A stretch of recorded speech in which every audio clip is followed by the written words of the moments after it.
সুপ্রিয় বন্ধুগণ, আপনারা কেমন আছেন? আশা করি আপনারা ভালো আছেন। দর্শক শ্রোতাবৃন্দ, ইসলাম প্রিয় তাওহীদি জনতা, এখানে বলা হচ্ছে যে 6 অ্যাক্ট অফ ডেথ উইথ ইমান। ইমান নিয়ে মৃত্যুবরণের 6টি আমল বা 6টি কর্ম। আজকে গোটা বিশ্বে মানুষ মারা যাচ্ছে। আমরা দেখতে পাচ্ছি যে অধিকাংশ মানুষই, সবাই না, বেঈমান অবস্থায় মৃত্যুবরণ করছে। কারো ঘাড়ের মধ্যে দুর্নীতি, চুরি, ডাকাতি, জিনা, ব্যভিচার, অশ্লীলতা, এগুলো নিয়ে তারা মৃত্যুবরণ করছে। তো 1 নম্বর হচ্ছে holding fast the Quran and সুন্নাহ। কোরআন সুন্নাহকে ধারণ করাটাই হলো ইমান নিয়ে মৃত্যুবরণের মূল আলামত।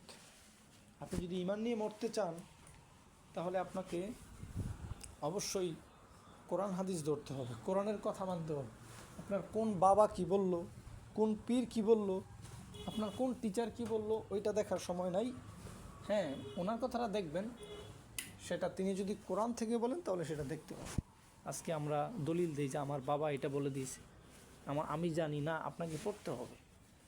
আজকে অত্যন্ত দুঃখজনক যে আমরা মুসলমানরা আমাদের দোকানে যখন আমরা যাই, আমরা আলু, পটল এগুলো আমরা ভালো করে ঠিকই কিনি, কিন্তু আমাদের যে ইমান আমরা যাচাই করি না।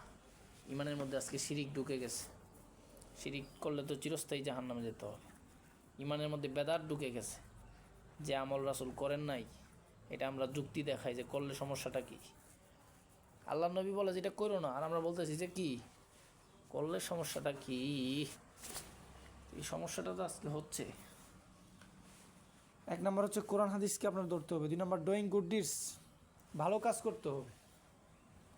মানুষের সাথে সুন্দরভাবে চলাফেরাটাও একটা ভালো কাজ। আমরা ভালো কাজের অনেক মনে হয় যে কঠিন জিনিস না, ভালো কাজটা আমার ভিতরেই আছে, আমার ভিতরেই ভালো কাজ আছে, কিন্তু আমি করতে চাই না।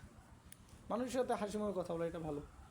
Taking the company of the righteous, ভালো মানুষের সাথে চলা।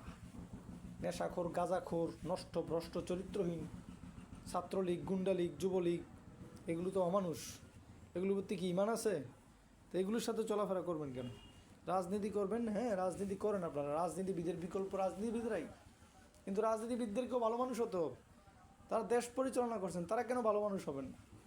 আপনি ছোট্ট একটা কোম্পানি পরিচালনা করলে এখানে যাচাই বাছাই করেন, তখন দেশ আপনি পরিচালনা করছেন, আপনি নিজেকে যাচাই করবেন না? ভালো মানুষের সাথে চলবেন না?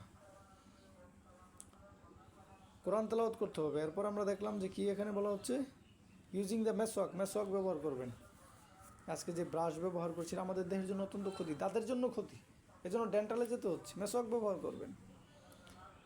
আর সর্বশেষ হচ্ছে রেগুলারলি মেকিং দোয়া টু আল্লাহ সুবহানাহু ওয়া তাআলা ইন সিক্রেট, গোপনে প্রকাশ্যে সবসময় আল্লাহর কাছে দোয়া করতে হবে। আল্লাহ আমাদের সবাইকে কবুল